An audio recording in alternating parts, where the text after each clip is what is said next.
Hello everyone, this is Vishal અડિયા. Welcome back to my new vlog. તો કેમાં નાચો, કેમાં ગાવો, કેમાં દોરો, કેમાં એવું બધું આવેલા કરે એ તો બધું ઠીક છે. હવે કેમ છો તમે બધા? મજામાં? તો ફરીથી સ્વાગત છે આપણા. વેલકમ બેક ટુ સુરતના નવા વ્લોગમાં. આપણે આજે આવી ગયા છીએ સુરત. આજે આપણે સુરતમાં સૌથી આમ શાંત અને પ્રિય એવું મારું ગમતું મને સ્થળ એવું હોય તો કરમનાથ મહાદેવ. તમને હું બતાવું, અહીંયા તમને બતાય કેલા હેરકું કરવા દે. હા તો વાહ, આ એ બધું કરમનાથ મંદિર જ છે. કાંઈ નહીં, કેમ છો? તો આપણે આખું જાણીએ, જોઈએ કઈ રીતે છે કરમનાથનું મંદિર એવું બધું. તો કાંઈ નહીં, આપણે મળીએ અંદર.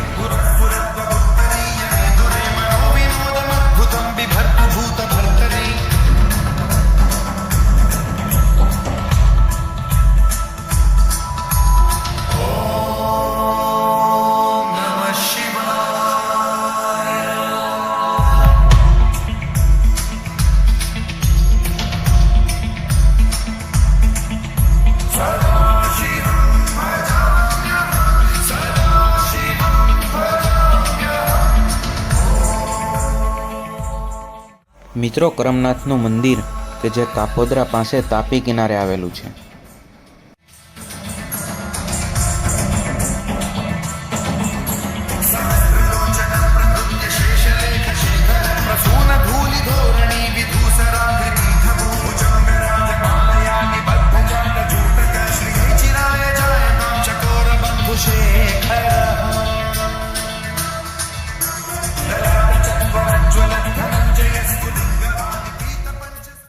મિત્રો, આપણા મનને શાંત કરી દે તથા એકદમ મનને હલકું ફુલકું કરી દે એવી એકમાત્ર જગ્યા છે કે જે કરમનાથ મહાદેવ મંદિર.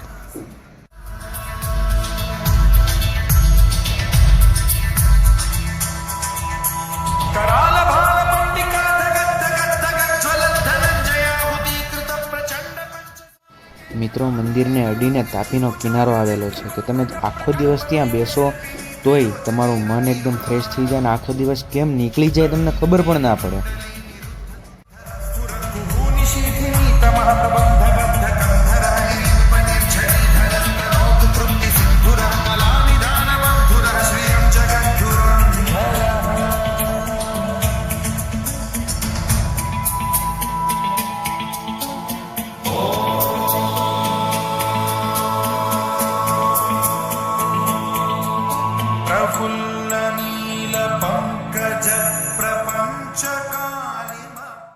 મંદિરના પાછળના ભાગમાં કે જે યજ્ઞકુંડ આવેલો છે અને સામે ગુરુજી બિરાજમાન છે.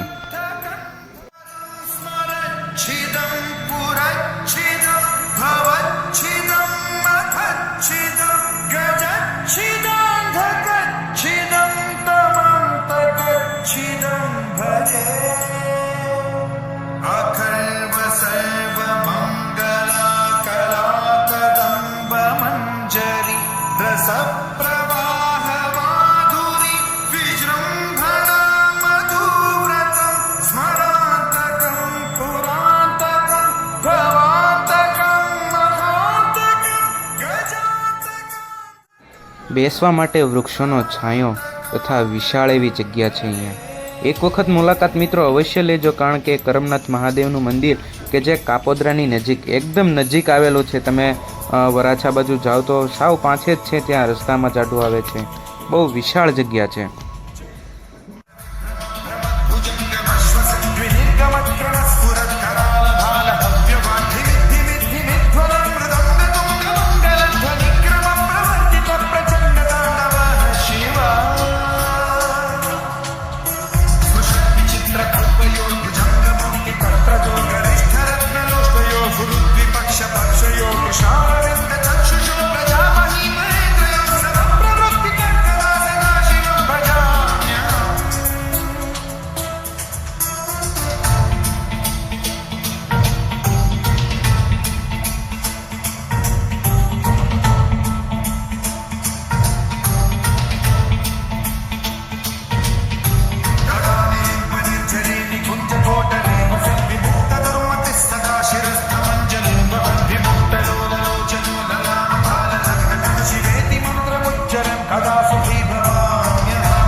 મિત્રો, કરમનાથ મહાદેવનું મંદિર ખુલવાનો સમય સવારે 3 વાગ્યાથી બપોરે 12 વાગ્યા સુધી અને બપોર પછી 3 વાગ્યાથી સાંજના 10 વાગ્યા સુધી ખુલ્લું રહે છે અને સવારે અને સાંજે આરતી થાય છે.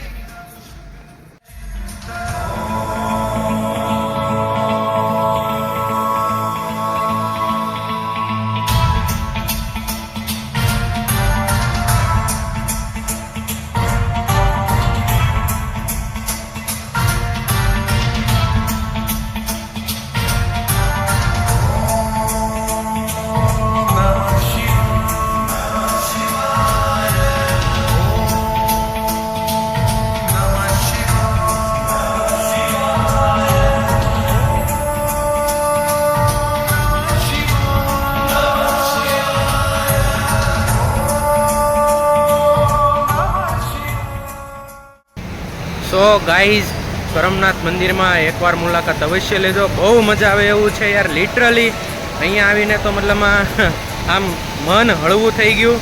અને આપણે કાંઈ વાંધો નહીં, એક વખત આવા ને આવા વિડીયો આપણે આવતા રહેશે. વિડીયોને લાઈક કરો, શેર કરો, સબસ્ક્રાઈબ કરો અને કોમેન્ટ કરવાનું તો ભૂલતા જ નહીં. અને વધુને વધુ શેર કરો યાર. આપણે ધીમે ધીમે પ્રગતિના પંથે છીએ. હમણાં સુરત આવ્યા પછી થોડુંક આપણે બ્રેક લીધો હતો, કારણ કે અહીંયા સુરત આવતા થોડુંક સેટિંગ વિખાઈ ગયું હતું. કાંઈ વાંધો નહીં, આવા નવા વિડીયો હવે આવતા રહેશે. So tata, bye bye, see you, ધ્યાન રાખજો, ટેક કેર.